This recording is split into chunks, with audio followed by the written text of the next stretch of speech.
Bonjour chers amis, c'est Cyril Delisle. L'avortement dans la Constitution, c'est le sujet grave dont j'ai choisi de parler aujourd'hui sous la forme de cette question, puisque notre président de la République, Emmanuel Macron, a annoncé son intention d'inscrire le droit à l'avortement, ou plutôt à l'IVG, l'interruption volontaire de grossesse, puisque lorsque l'on veut cacher la vérité d'un événement brutal, on préfère utiliser des mots qui n'ont pas vraiment de sens, qui sont moins choquants, voilà, pour atténuer les choses. Donc là, IVG, ça n'a pas vraiment de sens, et puis c'est plus doux qu'avortement. Pourtant, ça reste un avortement.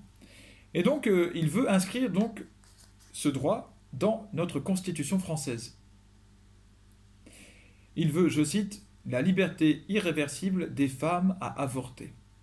Avant de quitter sa fonction, son deuxième mandat, il tient à ce que ce soit fait. Parce que, j'imagine, il espère peut-être rester dans l'histoire comme étant celui qui l'a fait.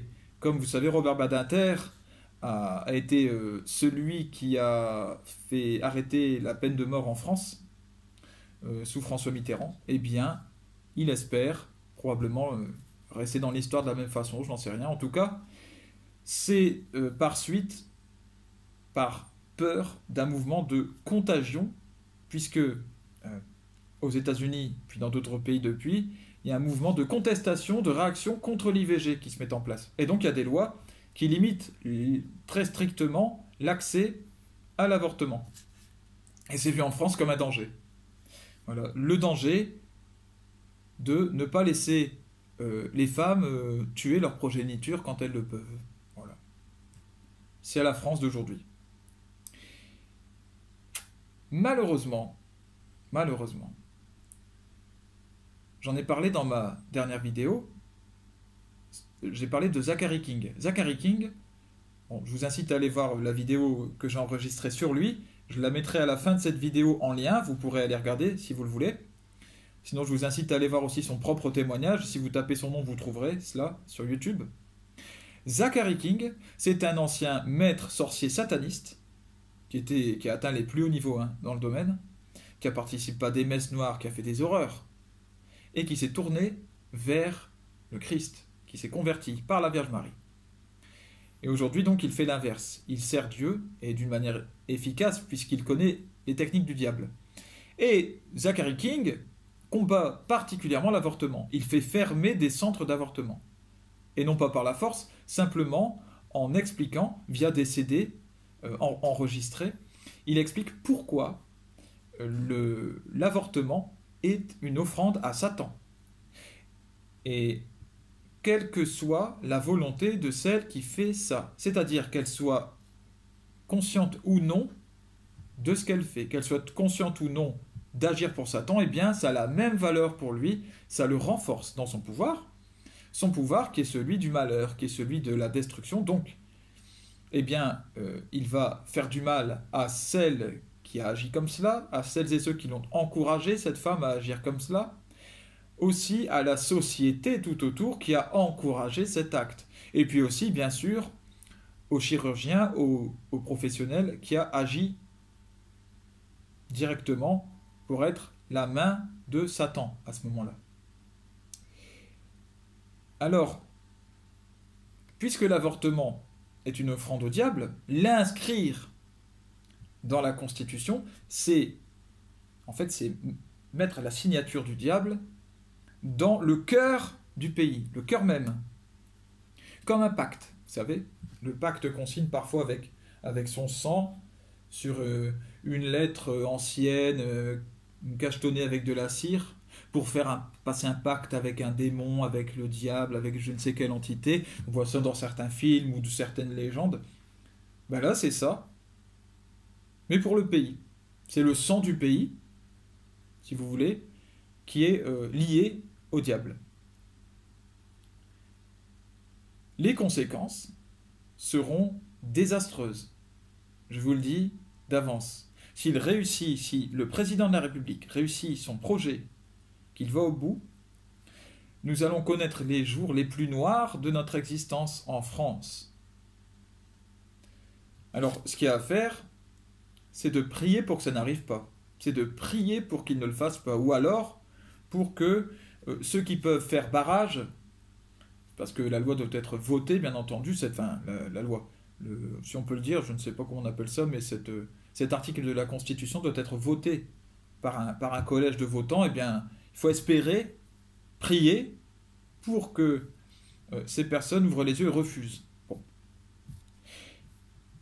Ce qu'on peut souligner là-dedans, c'est l'hypocrisie d'Emmanuel Macron, qui court après le pape François à Marseille, alors que le pape François ne venait même pas visiter la France. Il l'a dit lui-même. Je ne viens pas en France, je viens à Marseille dans le cadre des rencontres méditerranéennes. Donc il n'est pas venu donner de visite officielle en France. Et pour cause, parce que la France est en train de faire avancer des lois sur l'euthanasie, sur l'avortement, sur en fait des lois qui promeuvent la mort. Alors le pape François, je pense, n'a pas envie de montrer son consentement à ce genre de choses en donnant une visite officielle à la France. Alors ce Emmanuel Macron, il se pointe, il vient à Marseille, il veut absolument se montrer avec le pape François, il veut assister même à la messe, mais attention, il ne prie pas, il est là en tant que spectateur, parce que laïcité oblige. Puis après, il va le voir, il le salue, etc. Le pape François lui dit bien, attention, il lui a redit, comme il lui a déjà dit avant, on ne joue pas avec la vie. Là, ce sont ses mots, hein, les mots du pape François. On ne joue pas avec la vie. On ne joue pas avec la vie, ni au début, ni à la fin. Donc le message est clair. Et pourtant, eh bien, peu de temps après, Emmanuel Macron dit « Je veux le faire, je veux inscrire le droit à l'avortement dans la Constitution ». Voilà. L'hypocrite. L'hypocrite, finalement, qu'on peut pointer du doigt si on est soi-même un peu hypocrite. Parce que nombre de Français, dans notre société française, nombre de Français se disent chrétiens, mais n'appliquent rien. Ils ne vont pas aux messes, ils ne reçoivent pas de sacrement, ils ne prient pas, ils ne vivent pas de vie chrétienne. Et surtout, nombre de Français soutiennent l'avortement. L'avis que je présente là, il va à contre-courant. Beaucoup me cracheraient au visage, ou se moqueraient de moi, concernant le discours que je tiens actuellement. C'est ça la France d'aujourd'hui. Et donc, les Français préfèrent dire « mais ce président, mais quel guignol, oh là là, mais quel hypocrite, etc. » Mais vous savez, c'est vrai que c'est un hypocrite, mais le président n'est qu'un représentant de notre peuple.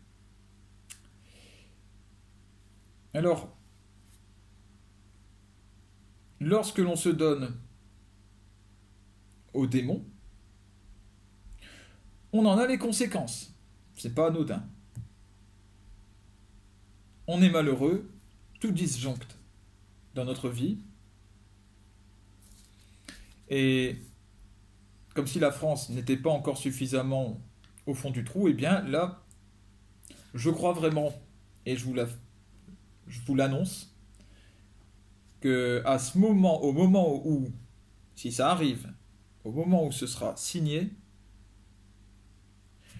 la France va connaître sa noirceur la plus totale.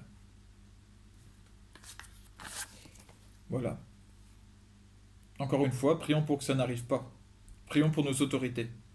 C'est ce qu'il faut faire.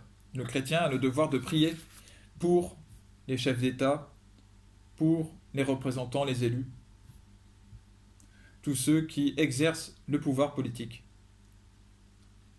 Voilà. Non pas les condamner, mais prier pour eux. Eh bien, que Dieu vous bénisse tous vos proches, qu'il permette aux bébés de venir au monde, qu'il permette aux familles de se construire. Que Dieu favorise le développement des familles et l'amour de la vie. À bientôt les amis.